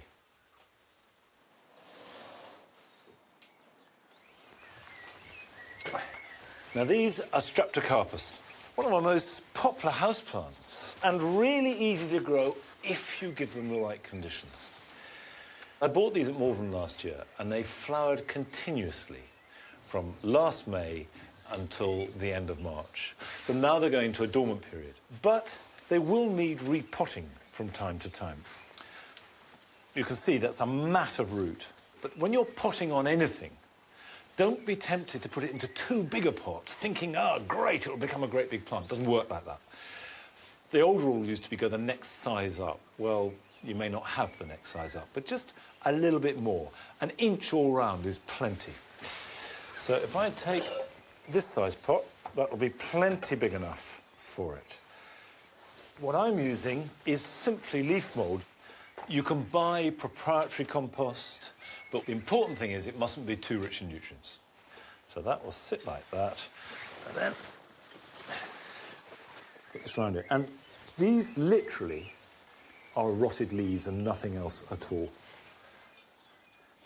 And the perfect place for them is a north-facing windowsill. They really don't like direct sunlight. That scorches them and does them no good at all. Don't soak them too much. Let them dry out completely in between watering, and then make sure you don't get the leaves too wet. Having potted these on, I won't need to feed them. In fact, you should only feed them when you've potted them on, when you see the roots coming out the bottom of the pot, and that won't be for another month or so. And in fact, I feed these monthly, no more than that. Give them a dilute high potash feed. And you can have high potash liquid seaweed, a tomato feed, homemade comfrey feed. These will all do the job. And these are a plant that, if you give them what they want, they'll be completely happy. But to find out what any plant wants, the best thing you can possibly do is see it growing in its native environment. And we went to the Drakensberg Mountains in South Africa to do precisely that. South Africa is famous for the sun-loving flora that inhabits its coastline and exposed mountain slopes. But there is another very different habitat that's home to a very familiar species, Streptocarpus. And subtropical woodland is their ideal habitat.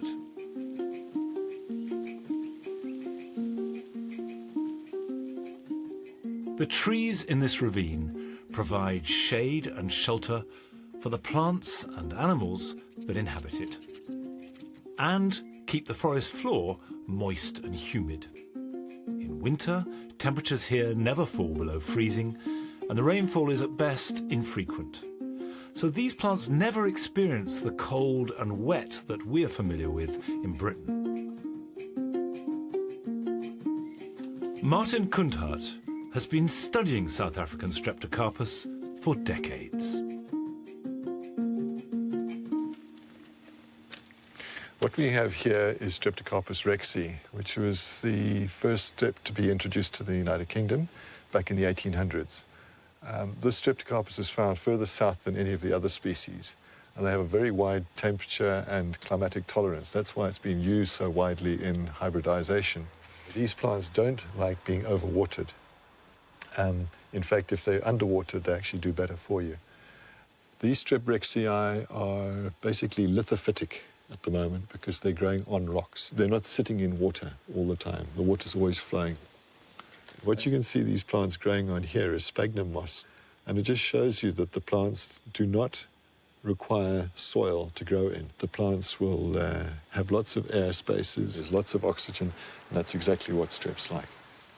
One of the characteristics you will notice among Streptocarpus, especially as the weather starts getting cooler, is an abscission line, which is a yellowish line that will move up the leaf, with the paler section of the leaf being below the abscission line. The plant isn't diseased, and the reason for the abscission line is because the soil temperature is too cool, and the plant cannot absorb nutrients through its roots, so it'll reabsorb the nutrients up its leaves. But when it does start to warm up, the soil temperature will be warm enough for the roots to start absorbing nutrients.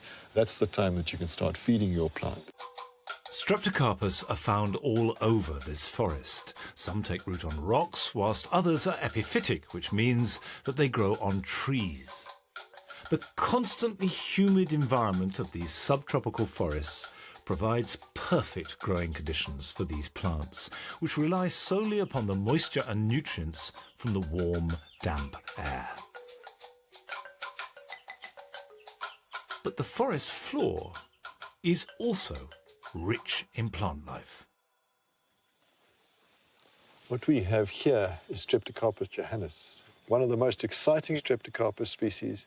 It's got an open face which looks at you, and it's a magnificent little rosette of leaves. It's only a terrestrial plant. In other words, it doesn't grow in the trees, it doesn't grow on the rocks. All the decomposed leaf mold and bits of bark and things like that. And that's exactly what the streps are growing in. That's their ideal medium. This one for the hybridizer is very exciting because Streptocarpus johannes produces numerous flower stems per plant. It's really an amazing plant to use in hybridization. Streptocarpus flower for months in these forests. And of course, it's this protracted flowering that has made generations of gardeners covet them. When the flowers are fertilized and then fade, a long, twisted fruit capsule forms. When the Streptocarpus seed pod dries, it dries and it opens, and masses and masses of small little seeds, tiny little seeds, will float away in the wind and be deposited on layers like moss, and there they'll germinate. Streptocarpus species are usually very isolated colonies, and those isolated colonies, because they're so separate, they've never developed something to impede the hybridization of them. And that's what's so exciting for us breeders, because you can take different species and start hybridizing. When we start introducing colors into those hybrids, that's when you open Pandora's box, and Pandora's box is exciting. For centuries, Streptocarpus have excited and entranced gardeners around the world. But sometimes they can prove a little tricky. However, recreating the complex conditions in which these beautiful plants will flourish is both fascinating and richly rewarding.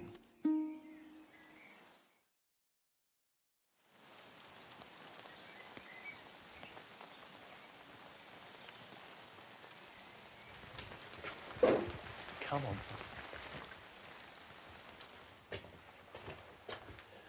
I remember when we were filming Round the World in 80 Gardens, going to the Drakensberg Mountains, and it was a very hot day, but there was a terrific thunderstorm.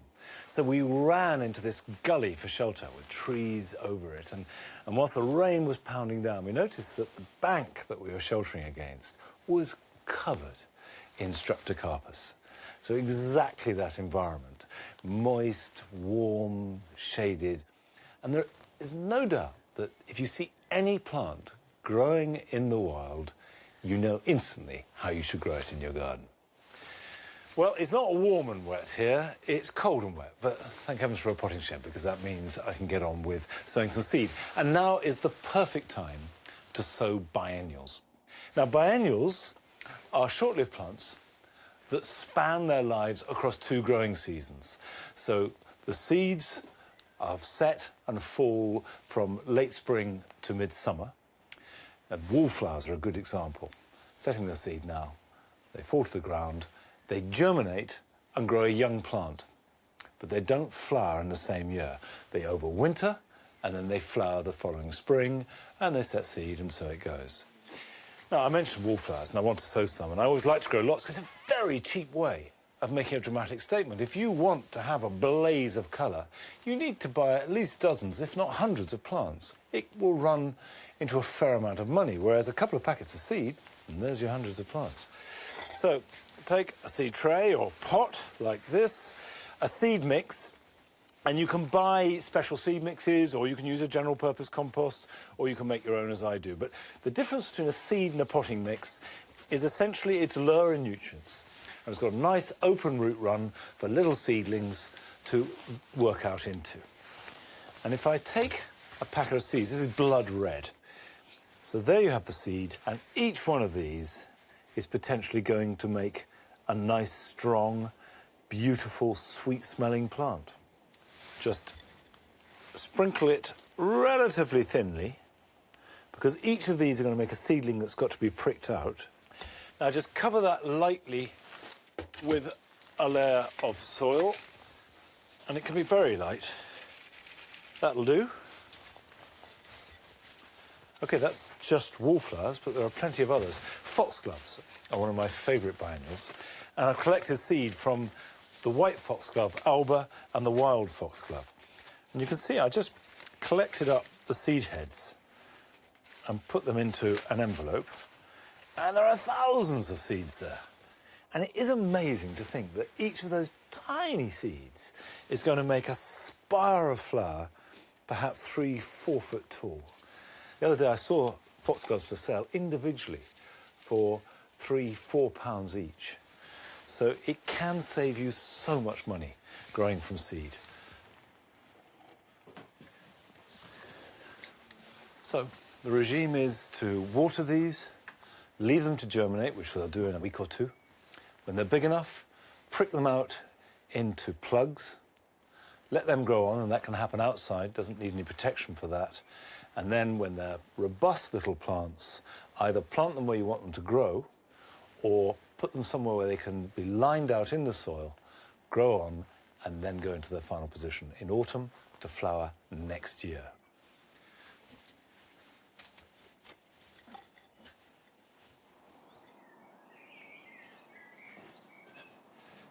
These are easy, tough plants to grow. And by planning ahead, you're guaranteeing a really dramatic display next spring at a fraction of the cost of buying plants. Now, that's sowing biennials. But here are some other jobs you can be doing this weekend.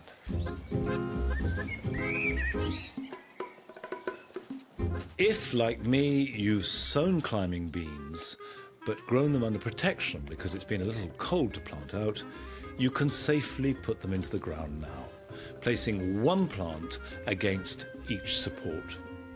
If you haven't sown any yet, there's still plenty of time to sow the seeds direct into the ground where they will germinate quickly.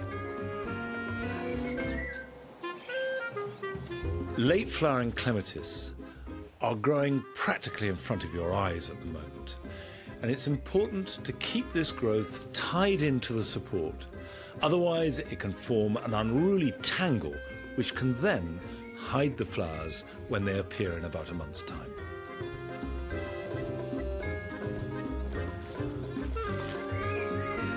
At this time of year, fresh new growth will make excellent cutting material, putting on new roots very quickly. Place your cuttings immediately into a polythene bag, and then pot them into a free-draining compost, stripping off any excess foliage. Either place a bag over the top to trap evaporation, or else mist them at least twice a day to keep them moist. You'll know they've produced roots when you see signs of fresh growth. Those rosemary should root very quickly and be ready to prick out in a matter of weeks and plant into the garden round about the end of summer. Now, last week, Joe started a quest to see if he could learn to love hanging baskets. And this week, he finds that perhaps the Japanese have the answer.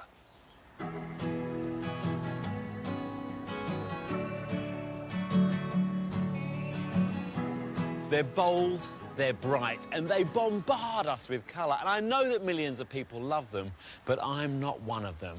Am I missing something when it comes to hanging baskets? Granted, they bring a welcome flash of optimism to our home fronts and high streets, but I'm far from being convinced I'm ready for one in my own garden. So in a bid to like, or who knows, even love these creations, I'm digging deeper. Actually, this one's quite nice, simple and white. Maybe I'm turning. For me, hanging baskets usually bring to mind clashing bundles of pansies, geraniums and petunias, but I'm told there's more to them. Florist Thomas Broom has been perfecting a more radical approach in his garden shed. So what have we got here, then? So these are kokedama, or otherwise known as Japanese string gardens. I really like the way you've laid these out. I mean, these are very sweet. Yeah, no, they are very sweet. A lovely composition, different heights and lots of different plants. So we've got, what have we got, mint here? So this is calamint, so that's a sort of wild flower, but again, when it flowers, beautiful little blue starry-like flowers. And what have we got here on the corner? So this is Diassia, a great container plant, but it looks fantastic in a kokedama, something quite different. It's beautiful, isn't it? Yeah. And is there a kokedama for every situation? Absolutely. Christmas time, you can make kokedama out of hellebores. I've even known people that have actually kokedamaed an almond tree. What about maintenance? Are they a lot of work? There is quite a lot of maintenance involved, depending on what you plant in them. Things like these annuals will require daily watering in the height of summer, and, you know, I do that by dunking them in a bucket and then leave it to drip overnight. So what got you into them in the first place? I used to work for a Japanese airline, and one time I had some time down route on my own, and I found a florist who actually had kokedama hanging outside.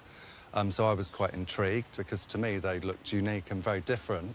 And since then, it's sort of been something that I've always done. And is it really catching on over here? It is. As sort of a younger generation of people are becoming interested in gardening, and particularly people who have smaller gardens, it's become quite modern and funky to have, particularly in a sort of contemporary setting. So much so that Thomas now holds regular kokedama workshops at a London nursery. I want to make loads. We're just doing the garden, so I want to hang them all around the garden. They're very freeing and very creative. They're just so strange and, you know, they're mystic. They're quite majestic looking as well. Yeah. So chuffed with that. If hip young Londoners are getting involved, being one myself, I should really give it a try. So there's two types of compost that you need. You use 2 parts bonsai compost to 1 part multi-purpose compost. OK. What's in bonsai compost? So it's quite a lot of sand, so it's very good sort of free-draining compost. But actually the mixture of it with the multi-purpose compost and water, it forms a sort of clay. Don't know if you want to get your hands dirty, yeah, all right? cool. Listen, I'm a gardener. I'm going to get my hands dirty. I thought you'd never ask. Come on, then. So just stir it around. Yeah. A bit like you're making a Christmas pudding mixture. Yes, lovely. Now you need to really compress this, and you'll see all the water dripping out. OK, fine. You got Next the ball? thing Yes. is to add the plant. OK, well, I am going to go for the The asparagus fern. A little textural number. You're not going to harm the plant, but take off as much of the compost around the plant as possible. How are you going to get that into that? I mean, they're about the same size. This is the magic. So, take your sphere. Yeah. You basically have to twist the ball and separate, so you should have 2 halves of the sphere. There we go. Not bad, eh? So, just place it here, Right. and then the other one on top. Yeah. And push together. Oh. So the next part is to put moss. Yes, let's around get the ball. moss on, hold the whole thing together. You can't forage for moss in forests or anything like that because it's, you know, against the law. So you can get this from garden centres or from florists, but not from anywhere in public spaces. So if you put some at the bottom... Oh, very delicate. OK. Right. Then some around the edge. It's a bit like wrapping an apple in pastry. So far, so good, yeah? Yeah. Is it a good shape? Yeah, good shape. You've got that sort of spherical shape. OK. So the next part is the string. Doesn't matter what direction you go in. It doesn't have to be in any sort of pattern. But just to keep it all in. Oh, yeah, it feels more and more solid. Yeah. Look at that. See, it's looking great. And do I just chop that and tie it together? Chop that. OK. I'm going to use a little swifty reef knot, we call it. OK. Hey? What do you think? Yeah, I think that's fantastic. I'm quite pleased with that. Yeah, no, you should be. I have It to looks say. fantastic. I think that was incredibly satisfying and rewarding.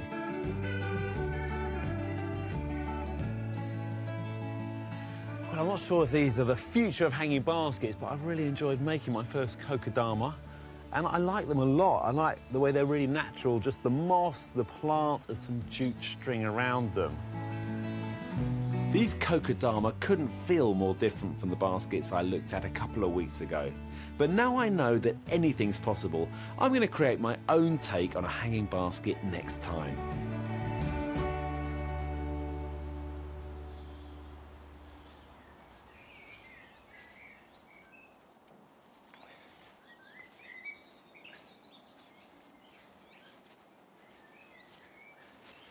Well, I confess that I'd never heard of kokedama before. And they do look interesting, if a little bit like a sprouting coconut. And I'll tell you what, how lovely to see Joe Swift getting his hands dirty. Now, I'm going to get my hands dirty and plant something that is about as far removed from kokedama or a hanging basket as could possibly be. Last year, I cut down a quince tree that was blighted. And it's created an open space, which I wanted, light and air coming in. But it's a problem site because all the planting around the pond is lush and likes fairly wet, rich soil. But here, raised up above the pond, it's actually bone dry in summer.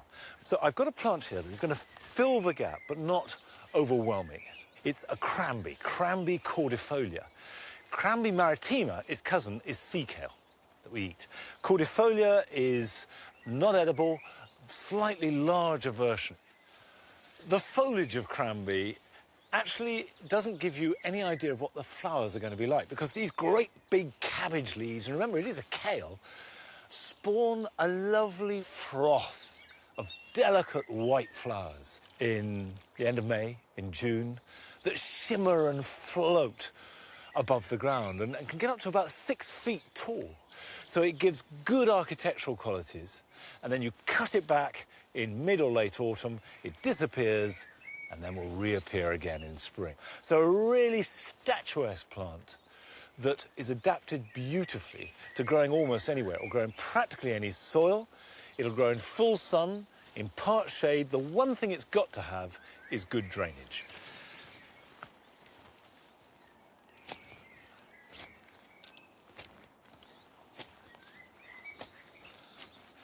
So I've loosened the soil at the bottom of the hole. Now, if you look at the plant I've got, that's a hand span in depth, and I've dug a hole that is much too big. And it's really important when you plant it that the crown, the point at which where the leaves sprout from, is above ground level. I don't want to plant it like that, but about like that. So I'll put the whole of this grit into the hole.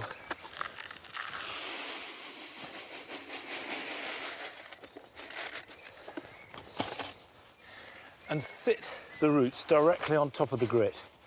So it's sitting slightly proud of the surrounding soil, and that any water will drain away fairly quickly.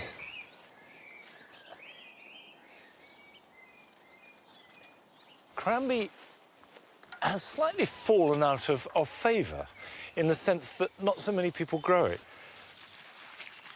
And I think more people should grow it. It's a fabulous plant. There we go.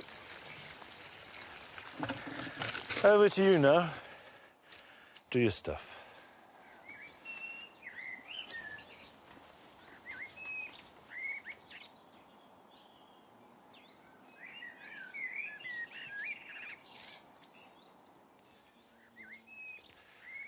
Sometimes, and at some moments in the year, plant combinations just work. And today it's here. This is the Viburnum plicatum marisii with these lovely tiered white flowers. And I love the way it hangs over this hosta. This is Albo marginata. The variegation around the outside picks up the white of the viburnum and also the way that the leaves shape are actually reflected by the hosta. We think of hostas as great big sort of plants and dramatic. Sometimes they can be really subtle. And the green of the Osmunda fern in the background, shining out of the dark. Exactly at this time of year, you get that sort of intensity. Now, that's deliberate, but sometimes things can be just as good when they're an accident as well. This viburnum I cut to the ground 3 years ago, wanting to get rid of it. Couldn't be bothered to dig the roots out there and then. In spring, it started to grow back, and look, it's grown back hugely and makes a really good composition, and there, popping through its branches, a self-sown angelica. Sometimes you just have to say nature does it better than you possibly could. Well, that's it for today.